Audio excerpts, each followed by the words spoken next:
Hello दोस्तों, स्वागत है आप सभी का YouTube channel Saurabh sir mathematics में। जैसा कि पिछली वीडियो में हमने 1 से लेकर 30 तक क्वेश्चंस को कवर किया था और इस वीडियो में हम 31 से लेकर 60 तक क्वेश्चंस को कवर करने वाले हैं। टॉप 30 क्वेश्चंस को हम लेकर आते हैं।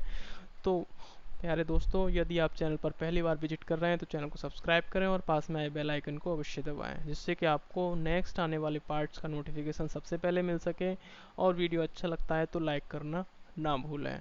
यदि आपने इससे पहले वाला पार्ट नहीं देखा है तो आप आई बटन पर जाकर उसको देख सकते हैं। तो दोस्तों, स्टार्ट करते हैं वीडियो को। नेक्स्ट है आपका क्वेश्चन, आपका आता है कि बच्चे के लिए निःशुल्क एवं अनिवार्य शिक्षा का अधिकार अधिनियम कितने वर्ष के जो बच्चे होते हैं उनके लिए किया गया है। तो 6 से 14 वर्ष के बच्चों के लिए निःशुल्क और अनिवार्य शिक्षा का अधिकार अधिनियम आया हुआ है। अगला प्रश्न आता है, शिक्षक को ज्ञान होना चाहिए तो किसका ज्ञान होना चाहिए? अध्यापन विषय और बाल मनोविज्ञान का ज्ञान होना चाहिए। यह क्वेश्चन बहुत बार आता है एग्जाम्स में कि शिक्षक को किसका ज्ञान होना चाहिए, मनोविज्ञान का ज्ञान होना चाहिए या फिर अपने विषय में निपुण होना चाहिए। तो उसको मनोविज्ञान और अपने विषय में दोनों का ज्ञान होना चाहिए या फिर उसको कोई भी ऑप्शन आ सकता है। तो उसमें आपका अध्यापन विषय और बाल मनोविज्ञान का पूर्ण ज्ञान होना चाहिए। नेक्स्ट प्रश्न आपका आता है, एक बच्चे की वृद्धि और विकास के अध्ययन की सर्वाधिक अच्छी विधि कौन सी है? तो विकासीय विधि सर्वाधिक अच्छी विधि मानी जाती है।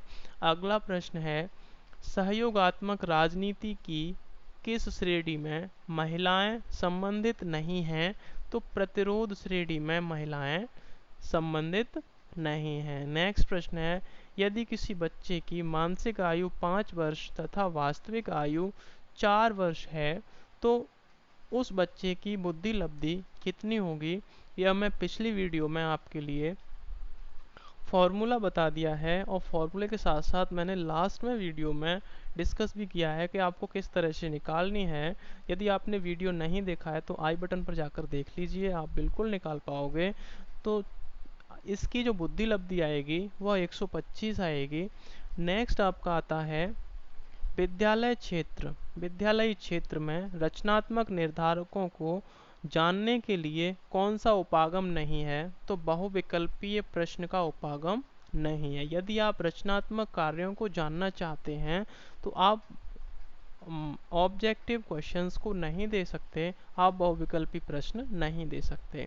नेक्स्ट है, मनोविज्ञान शिक्षा का आधारभूत विज्ञान है, यह कथन किसने कहा?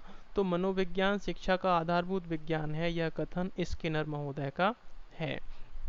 अगला प्रश्न आता है, आधुनिक मनोविज्ञान का अर्थ है? तो व्यवहार का विज्ञान आधुनिक मनोविज्ञान का अर्थ है। नेक्स्ट है, हिंदी अक्षरों को बालक किस आयु में पहचानने लगते हैं? तो 5 वर्ष की आयु में बालक हिंदी अक्षरों को पहचानने लगते हैं। अगला प्रश्न है, बुद्धि लब्धि मापन के जन्मदाता हैं? तो बुद्धि लब्धि मापन के जन्मदाता स्टर्न महोदय, विनय महोदय और टर्मन महोदय, ये तीनों बुद्धि लब्धि मापन के जन्मदाता कहे जाते हैं। इसमें आपको केवल टर्मन महोदय दिया है, लेकिन स्टर्न और विनय ये दोनों भी बुद्धि लब्धि मापन के जन्मदाता हैं। स्टर्न महोदय के जो फॉर्मूला था उनमें टर्मन महोदय ने उसको सुधार किया। तो ये तीनों बुद्धि लब्धि मापन से संबंधित हैं। अगला प्रश्न आता है, एलेक्सिया है तो पढ़ने की अक्षमता को अलेक्सिया कहते हैं। आपका अलेक्सिया होता है, डिसलेक्सिया होता है, डिस्कैलकुलिया होता है, ये आपको याद रखना है। इसमें से भी एक क्वेश्चन आता है। आपको सारे क्वेश्चंस को जो आते हैं उस सबको समाहित किया गया है। नेक्स्ट वीडियो में पूरा का पूरा लेकर आने वाला हूँ, उसके लिए चैनल को सब्सक्राइब जरूर कर लें। नेक्स्ट आपका आता है,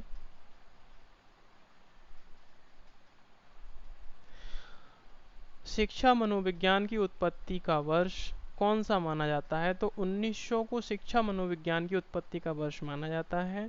ये बहुत इंपॉर्टेंट क्वेश्चन है, याद रखना। अगला प्रश्न आपका है, प्याजे की औपचारिक संक्रियात्मक अवस्था किस आयु तक मानी जाती है? तो प्याजे की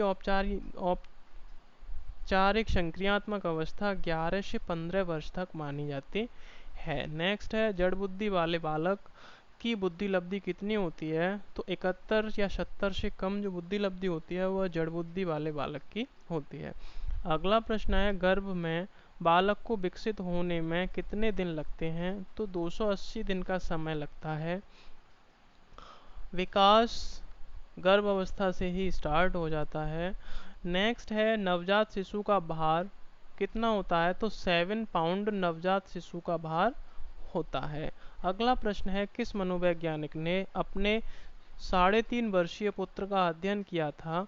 तो पेस्टालॉजी ने 3.5 वर्ष के खुद के पुत्र का अध्ययन किया था। अगला प्रश्न आता है, विकास की अवस्था है? तो विकास गुणात्मक अवस्था में पाया जाता है। अगला प्रश्न है, बालक का विकास होता है? तो सिर से पैर की ओर बालक का विकास होता है। आपने देखा होगा कि जब बालक पैदा होता है, जन्म की अवस्था में होता है, तो उसका सिर पूरे धड़ से समथिंग बड़ा होता है, और जब सिर बढ़ता नहीं है लेकिन बालक वृद्धि करता रहता है, उसका विकास होता रहता है, सिर का विकास सबसे पहले हो चुका होता है। नेक्स्ट आपका है, बालक में संस्कारों का प्रारंभ कहाँ से होता है? तो बालक में संस्कारों का प्रारंभ परिवार से होता है। अगला प्रश्न है, बच्चों के बौद्धिक विकास के 4 सुस्पष्ट स्तरों को किस विद्वान द्वारा पहचाना गया था? तो जीन पियाजे द्वारा पहचाना गया था। अगला प्रश्न आता है, बालकों की सोच अमूर्तता की अपेक्षा मूर्त अनुभवों एवं प्रत्ययों से होती है, यह अवस्था कौन सी है? तो 7 से 12 वर्ष की अवस्था यह अवस्था है। नेक्स्ट क्वेश्चन है आपका, गिलफोर्ड ने अभिसारी चिंतन पद का प्रयोग करके समान अर्थ में किया है? तो सृजनात्मकता का अभिसारी चिंतन गिलफोर्ड महोदय ने किया है। नेक्स्ट आपका आता है, व्यवहार में होने वाले स्थायी परिवर्तन जो अभ्यास के कारण होते हैं उनको कहा जाता है? तो उनको सीखना कहा जाता है। अधिगम क्या है? क्वेश्चन आता है एक, अधिगम क्या है? जो बीएड करते हैं, बीटीसी करते हैं सभी अभ्यर्थी एक ही क्वेश्चन है, अधिगम क्या है? अधिगम सीखना है। व्यवहार में परिवर्तन अधिगम है। अधिगम क्या है? अधिगम सीखना है। एक लाइन में उसका आंसर आ जाता है। और व्यवहार में परिवर्तन सीखना है। अधिगम क्या है? अर्जित करना है, ग्रहण करना है। नेक्स्ट आपका है, बच्चों के में संवेगात्मक समायोजन प्रभावी होता है? तो व्यक्तित्व निर्माण में, कक्षा शिक्षण में और अनुशासन में संवेगात्मक समायोजन प्रभावी होता है। नेक्स्ट प्रश्न आपका है 56, बच्चों के संज्ञानात्मक विकास को सबसे अच्छे तरीके से कहाँ परिभाषित किया जा सकता है? तो संज्ञानात्मक विकास को विद्यालय एवं कक्षा में परिभाषित किया जा सकता है। अगला प्रश्न है, माता पिता के वंशजों में स्थानांतरित होने वाले लक्षणों को कहा जाता है? तो आनुवांशिकता कहा जाता है। ये आप सभी जानते हैं। अगला प्रश्न है, थॉर्नडाइक के व्यक्तित्व के वर्गीकरण का आधार है? तो चिंतन और कल्पना थॉर्नडाइक के व्यक्तित्व के वर्गीकरण का आधार है। नेक्स्ट प्रश्न आता है, विकास के किस काल को अत्यधिक दबाव तथा तनाव का काल कहा जाता है? तो किशोरावस्था को अत्यधिक दबाव तथा तनाव का काल भी कहा जाता है। और कभी कभी आता है क्वेश्चन में कि विकास को तूफान का काल, विकास के तूफान का काल किस अवस्था को कहा जाता है? तो किशोरावस्था को कहा जाता है। विकास की उथल पुथल की अवस्था कौन सी होती है? तो वह भी किशोरावस्था होती है। नेक्स्ट आता है आपका, कक्षा कक्ष में शिक्षण व विद्यार्थियों के मध्य संप्रेषण होना चाहिए? तो उद्देश्य केंद्रित होना चाहिए, कि यदि कक्षा में कुछ विद्यार्थी बात कर रहे हैं तो वह उद्देश्य पूर्ण हो, ऐसा ना हो कि उद्देश्य रहित हो। तो शिक्षक व विद्यार्थियों के मध्य उद्देश्य केंद्रित शिक्षण होना चाहिए। तो यह 30 क्वेश्चंस आपके कंप्लीट हो चुके हैं। इसमें पहले ये क्वेश्चन आया हुआ है, वह क्वेश्चन है कि आईक्यू से रिलेटेड है, तो उसमें उसकी बुद्धि लब्धि कितनी होगी? तो दोस्तों चलिए उसको सॉल्व करते हैं।